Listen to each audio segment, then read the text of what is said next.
interesting to see how the evolution of the enforcement of this curfew is playing out. You can see a number of people now proned out as they go one by one, taking these folks into custody. Now, if we widen out a little bit and show you the rooftop across the street, when they started dispersing, a number of them actually went into this apartment building, ran through the apartment building, and are now being taken into custody on the roof of the building. LAPD not fooling around with this curfew, David.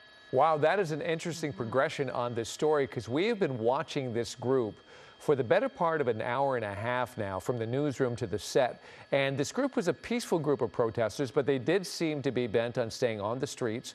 We saw them turn a corner and then get the order to disperse. Some of them did, but the majority did not. And then that's when we saw them, when they were told that arrests would be taking place if they didn't go home. We actually watched them go into the middle of the street and choose to lie down on their stomachs and be arrested.